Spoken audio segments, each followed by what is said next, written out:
Dawn was breaking gray, with a faint rain in the air, when the first boom of the cannon awakened the city. Other detonations followed in quick succession. Shells rose into the night from both sides of the harbor and from floating batteries. How lightly Charleston slept that night may be inferred from the accounts in the newspapers. At the report of the first gun, says the Courier, the city was nearly emptied of its inhabitants, who crowded the battery and the wharves to witness the conflict. The East Battery and the lower harbor of the lovely city of Charleston have been preserved almost without alteration. What they are today, they were in the breaking dawn on April 12, 1861. Business has gone up the river, between which Charleston lies, and has left the point of the city's peninsula, where East Battery looks outward to the Atlantic in its perfect charm. Large houses, pillared with high piazzas, stand apart one from another among the gardens. With few exceptions, they were built before the middle of the century, and all, with one exception, shows the classical taste of those days. The mariner, entering the spacious inner sea that is Charleston Harbor, sights this row of stately mansions even before he crosses the bar 7 miles distant. Holding straight onward up into the land, he heads first for the famous little island of Sumter. The steersman brings his ship about and chooses probably the eastward of 2 huge tentacles of the sea, between which lies the city's long but narrow peninsula. To the steersman, it shows a skyline serrated by steeples, fronted by the sea, flanked southward by the sea, backgrounded by an estuary, and looped about by a sickle of wooded islands. This same scene, so far as city and nature go, was beheld by the crowds that swarmed East Battery, a flagstone marine parade along the seaward side of the boulevard that faces Sumter, that fill the windows and even the housetops, that watch the bombardment with the eagerness of an audience in an amphitheater, that applauded every telling shot with clapping of hands and waving of shawls and handkerchiefs. The fort lay distant from them about 3 miles, but only some 1,500 yards from East Johnston on one side, and about a mile from Fort Moultrie on the other. From both of these latter positions, the cannon of those days were equal to the task of harassing Sumter. Early in the morning of the 12th of April, though not until broad day had come, did Anderson make reply.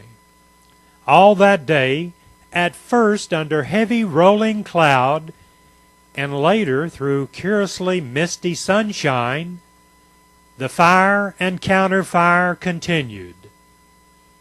The enthusiasm and fearlessness of the spectators, says the Charleston Mercury, knew no bounds. Reckless observers even put out in small boats and roamed about the harbor almost under the guns of the fort. Outside the bar, vessels of the relieving squadron were now visible, and to these Anderson signaled for aid. They made an attempt to reach the fort, but only part of the squadron had arrived, and the vessels necessary to raise the siege were not there. The attempt ended in failure.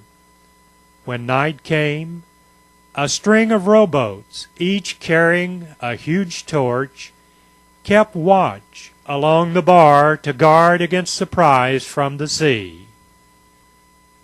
On that Friday night, the harbor was swept by storm. But in spite of torrents of rain, East Battery and the rooftops were thronged. The wind was inshore, and the booming was startlingly distant. At the height of the bombardment, the sky above Sumter seemed to be filled with the flashing of bursting shells. But during this wild night, Sumter itself was both dark and silent. Its casements did not have adequate lamps, and the guns could not be used except by day.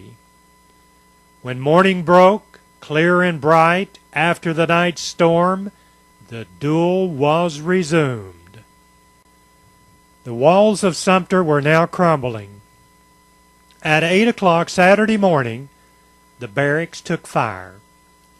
Soon after, it was perceived from the shore that the flag was down. Beauregard at once sent offers of assistance. With Sumter in flames above his head, Anderson replied that he had not surrendered.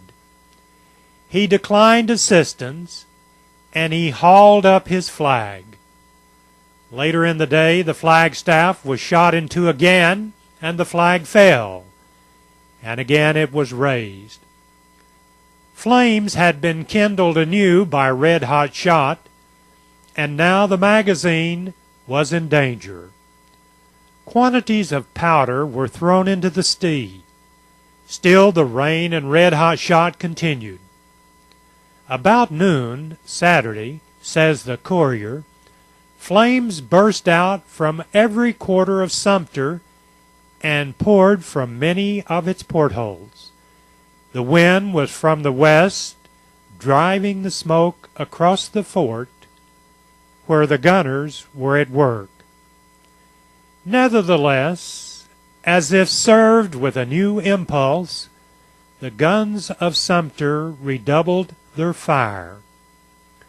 But it was not in human endurance to keep on in the midst of the burning fort. This splendid last effort was short. At 1:15, Anderson ceased firing and raised a white flag. Negotiations followed, ending in terms of surrender. Anderson to be allowed to remove his garrison to the fleet lying idle beyond the bar, and to salute the flag of the United States before taking it down. The bombardment had lasted 32 hours without a death on either side. The evacuation of the fort was to take place next day.